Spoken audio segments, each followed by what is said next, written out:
I'm 55 years old, and I've spent the last 20 years undoing what my parents spent the first 20 years of my life doing. I'm not angry about it. I'm not here to blame them or to shame them. They did the best they could with what they had.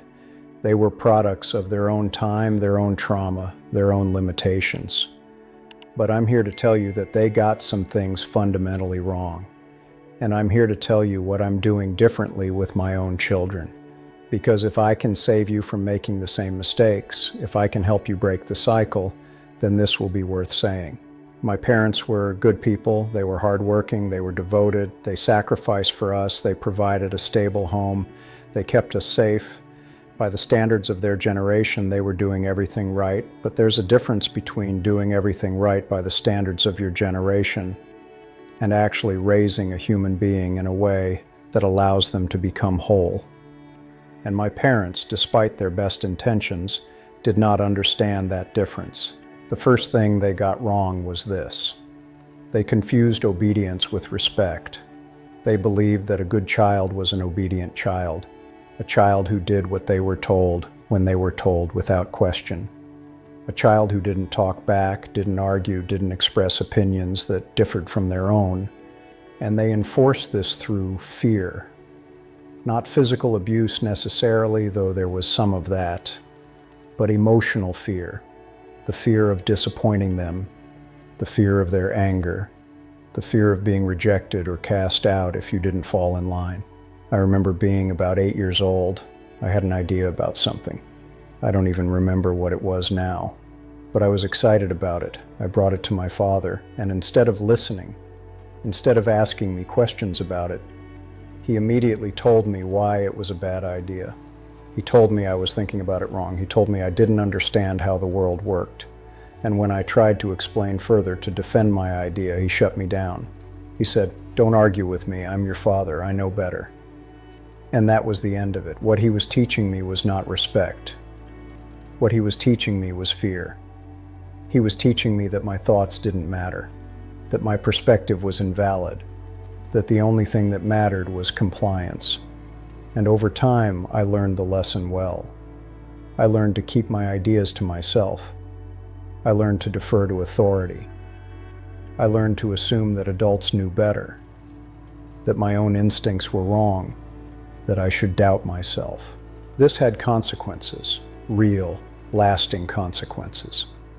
As I got older, I became someone who couldn't trust my own judgment. I became someone who was always looking to others for validation, for permission, for approval. I became someone who was terrified of making mistakes because I had learned that mistakes meant I was bad, that mistakes meant I was wrong, that mistakes meant I was disappointing the people I loved. The second thing they got wrong was this. They confused love with control. They believed that because they loved us, they had the right to control every aspect of our lives. They believed that they knew what was best for us, and that our job was simply to accept it. They didn't ask us what we wanted. They didn't ask us what we dreamed about. They told us, they decided, and we complied. My mother had a very specific vision of who I should be. She wanted me to be a doctor. She had decided this when I was about 5 years old. And from that point on, everything was oriented toward that goal. The classes I took, the extracurricular activities I did, the friends I was encouraged to spend time with, all of it was designed to move me toward becoming a doctor. Nobody ever asked me if that's what I wanted. Nobody ever asked me what I was passionate about. It was simply assumed that I would follow the path that had been laid out for me, and I did. I became a doctor.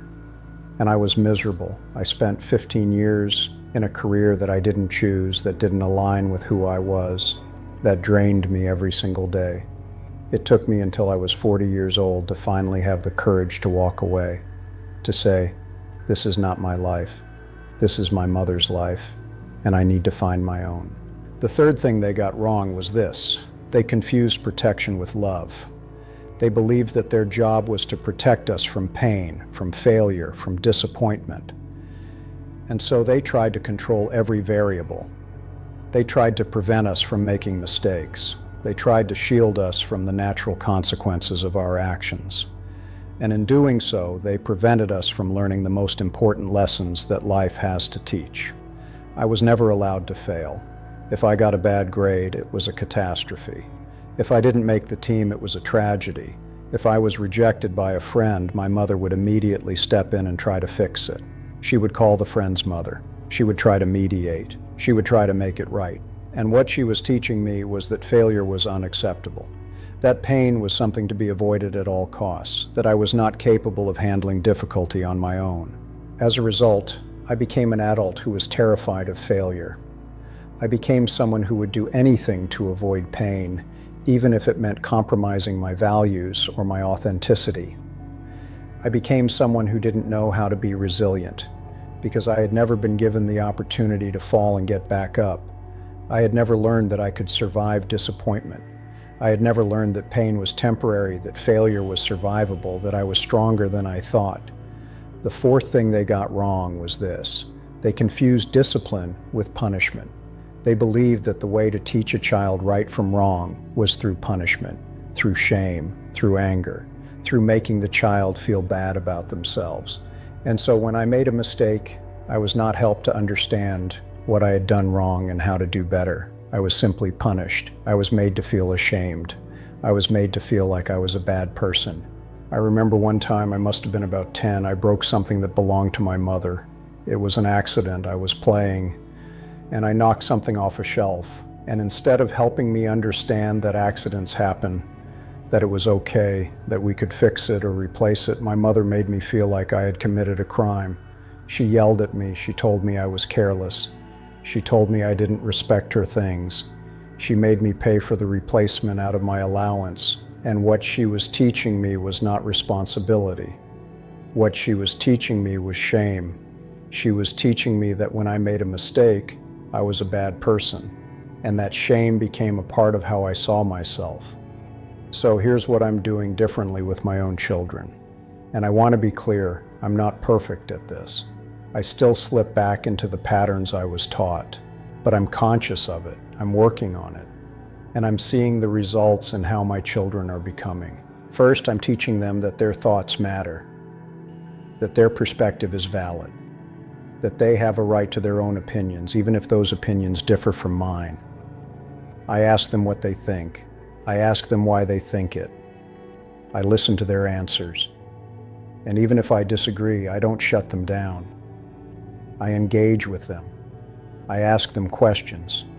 I help them think through their ideas. I'm teaching them that their mind is valuable, that their voice matters, that they have a right to exist in the world as themselves. This has meant that my children are more confident than I was at their age. They're more willing to take risks. They're more willing to speak up. They're more willing to be themselves, even if that means being different from me, even if that means disappointing my expectations. And yes, sometimes that's harder for me. Sometimes I want to just tell them what to do. But I'm learning to resist that urge. I'm learning to trust that they are capable of figuring things out for themselves. Second, I'm teaching them that my love is not conditional on their obedience. I'm teaching them that I love them for who they are, not for what they do. I'm teaching them that they don't have to earn my approval. They don't have to meet my expectations. They don't have to become who I want them to be. They just have to be themselves, and I will love them anyway. This has meant that my children feel safe being authentic with me. They tell me things. They share their struggles. They ask for advice, not because they're afraid of what will happen if they don't, but because they trust that I'm on their side. They know that I'm not going to judge them. They know that I'm not going to punish them for being honest. They know that my love is not contingent on their performance.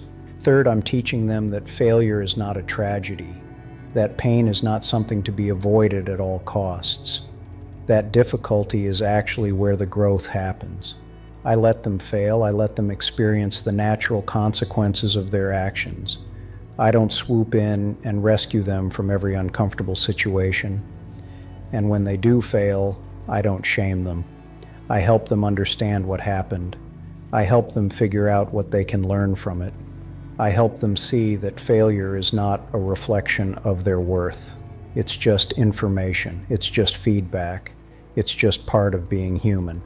This has meant that my children are more resilient than I was at their age. They're more willing to take risks because they know that failure is survivable. They're more willing to try new things because they know that not succeeding doesn't mean they're bad. They're more willing to be vulnerable because they know that struggle is not shameful. Fourth, I'm teaching them that discipline is not the same as punishment. When they do something wrong, I don't make them feel ashamed. I help them understand what they did, why it was wrong, and how they can do better next time. I'm teaching them responsibility, not shame. I'm teaching them that mistakes are opportunities to learn, not proof that they're bad people. This has meant that my children have a healthier relationship with failure and with authority. They're not afraid of me. They're not trying to hide their mistakes from me. They're not trying to be perfect. They're just trying to be better. And that's a fundamentally different orientation toward life. I'm 55 years old now, and I'm finally becoming the parent that I needed when I was young. And I'm finally becoming the person that I needed to be. Because the truth is, you can't give your children what you don't have. You can't teach them self-respect if you don't have it yourself. You can't teach them to trust their own judgment if you don't trust yours. You can't teach them that failure is survivable if you're still terrified of it yourself. So part of what I'm doing differently is also healing myself. I'm going to therapy. I'm reading books. I'm examining the patterns that were passed down to me. I'm learning to trust my own judgment. I'm learning to take risks. I'm learning to fail and to survive it. I'm learning to love myself, not conditionally, but unconditionally. And as I do that work, I become a better parent. I become a better role model. I become someone who can actually teach my children what they need to know. My parents did the best they could, and I don't blame them for the ways they got it wrong. But I'm determined not to pass those same patterns on to my children. I'm determined to break the cycle. I'm determined to raise children who trust themselves, who love themselves, who are resilient, who are authentic, who know that they are worthy simply because they exist. That's what I'm doing differently. That's what I'm learning. And that's what I'm trying to teach my children. Not perfection, not obedience, not the pursuit of external success, but the knowledge that they are enough, that they matter, that their life has value, that they are loved not for what they do, but for who they are. I'm 55 years old, and I'm finally becoming the parent I needed. And I'm finally becoming the person I was meant to be. And I'm grateful for that. I'm grateful for the opportunity to do it differently. I'm grateful for the chance to break the cycle. And I'm grateful for my children who are teaching me every single day what it means to be whole. Let me tell you something that took me a long time to understand. My parents were not bad people. They were not intentionally trying to harm me or to limit me. They were doing what they thought was right. They were following the parenting model that they had been given. They were trying to raise a child who would be successful, who would be safe, who would not embarrass them or cause them problems. And by the standards of their time, by the standards of their culture, they were doing a good job. But here's what I've learned. Just because something is normal doesn't mean it's healthy. Just because something is traditional doesn't mean it's good. Just because something has been done for generations doesn't mean it's the right way to do it. My parents were part of a generation that believed that children should be seen and not heard, that children should respect their elders without question, that children should follow the path that was laid out for them, that children should suppress their own desires and conform to the expectations of their family and society. And this model worked, in a sense. It produced obedient children. It produced children who didn't cause trouble. It produced children who followed the rules.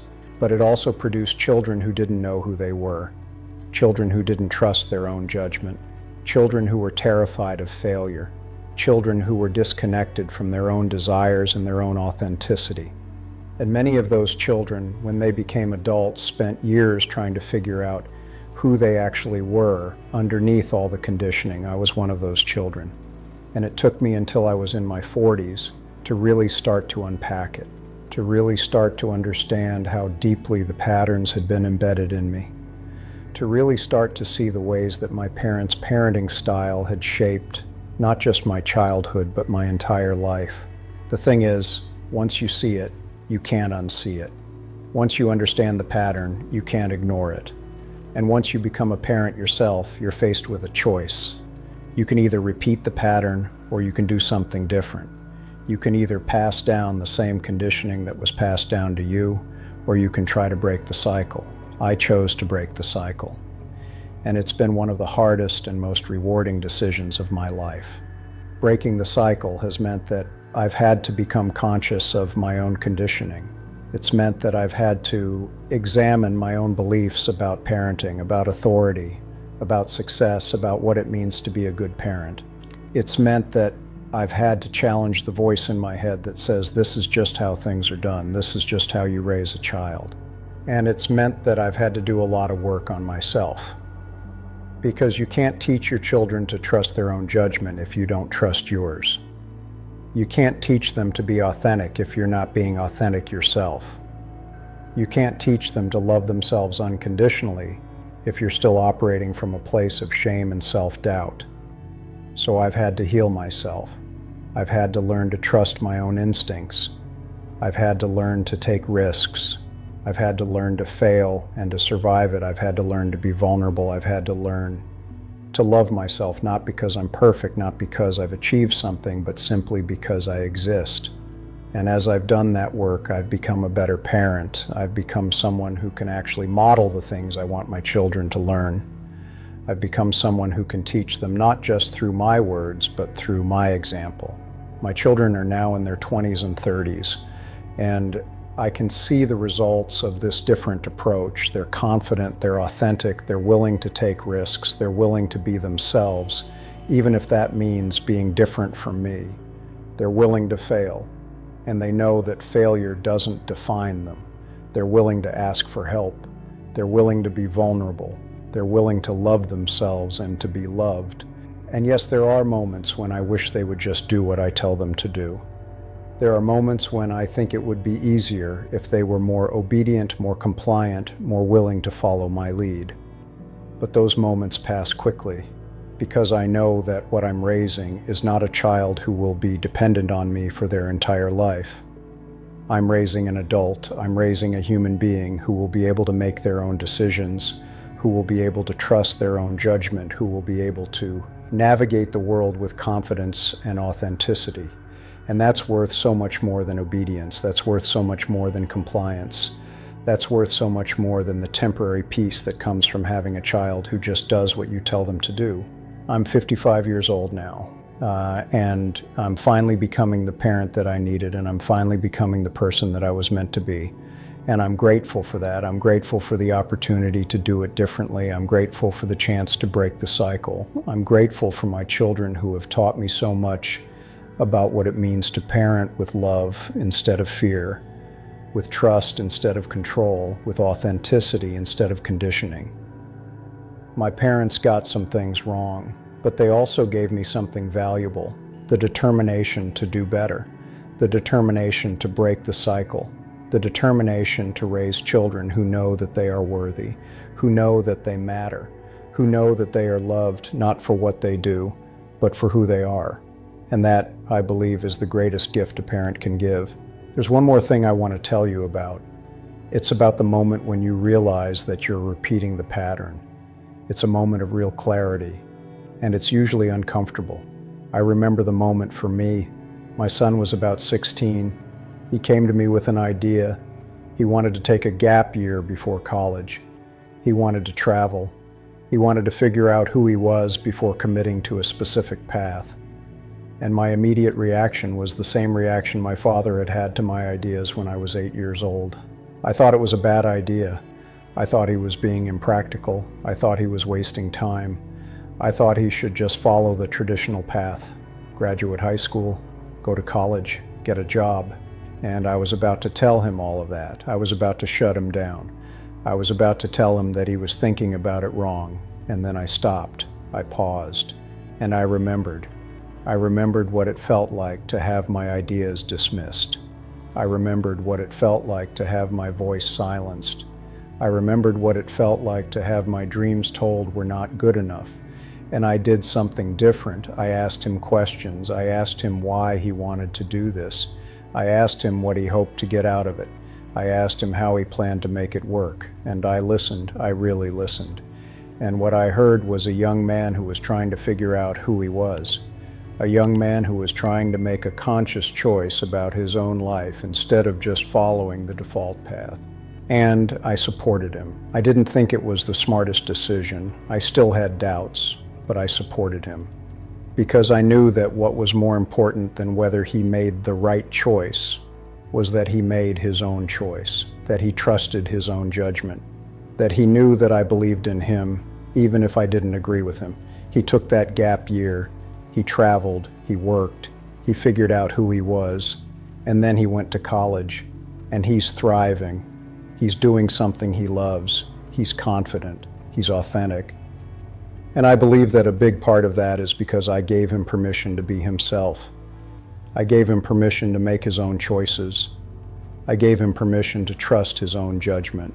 That's what I'm doing differently. That's what I'm learning, and that's what I'm trying to teach everyone who will listen.